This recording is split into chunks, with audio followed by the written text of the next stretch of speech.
30 Days Wild, day number 10. As you can see, it's pouring with rain, and it's forecast to do so for the next few days. So I'm going to have to figure out some things to do indoors. Okay, so today I'm going to be looking into some different wildlife campaigns, finding out a bit about them and seeing how I can get involved. Of course, I can't talk about campaigns without mentioning Black Lives Matter. I've been shocked and appalled by the injustice that has gone on in America, and I'm sure you have too.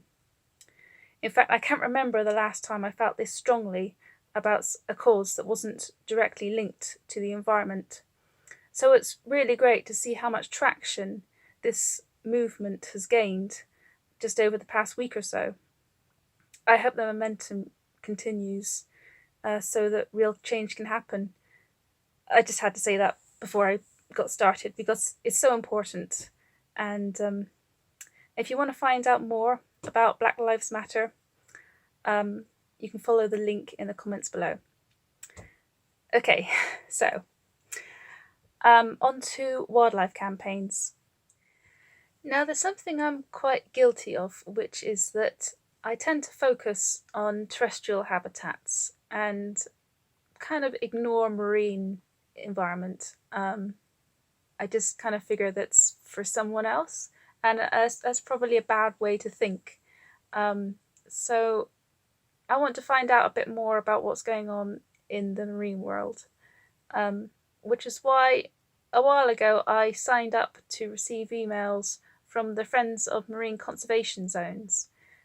Now, it's thanks to the campaigns from this group that we've managed to designate so many of our marine conservation zones around the coast. I think we're up to something like 90 now, so it's really impressive.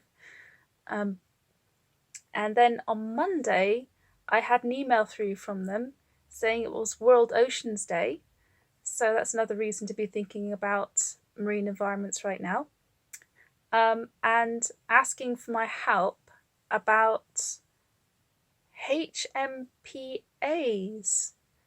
highly marine protected areas, which is something I think I may have heard of before, but don't really know anything about. I don't know how they differ to marine conservation zones, so yeah, that's what I'm going to have a look at today. Okay, so I clicked through the link in the email and this is where it took me. I will put a link to this in the comments section below so you can see for yourself.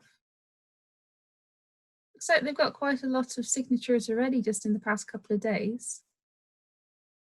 But I want to find out a bit more about these HPMAs before I sign. So what I'll do is I'll have a read through and see what I can find out about it. Okay, so this is what I've learned so far. HPMAs are a new type of designation. We don't have any in the UK as yet, but there's been a new report out called the Benyon Review, which has made recommendations about how they should be designated and how they should be managed and protected. Now, they are going to offer stronger protection than the current marine conservation zones. These MCZs, they are kind of like national parks, or maybe AONB might be a better example, I'm not sure, in that they're going to restrict some activities and it's going to differ depending on which one it is. It's not an overarching rule. Whereas with HPMAs, the recommendation is that they should ban all destructive activities. So that means no fishing, for example, and restrict levels of activities that could potentially be damaging, such as swimming, kayaking, and that sort of thing. And the idea is that these HPMAs will actually be located within current marine protected areas. So the idea being that they protect the most vulnerable areas and then the rest of the marine protected area will act as a sort of a buffer to these very vulnerable areas. So that's the recommendations, and there's actually 25 recommendations altogether, but I'm not going to go through them all now. So hopefully the government will take this on board. Considering that they've got this 25-year environment plan, they need to be doing things like this. So hopefully they will be considering it. And obviously the more people who get in touch, sign the petition, the more likely it's going to have an effect. So yeah, that's why I'm going to be signing it today, and I hope you do too. All right, thanks for watching.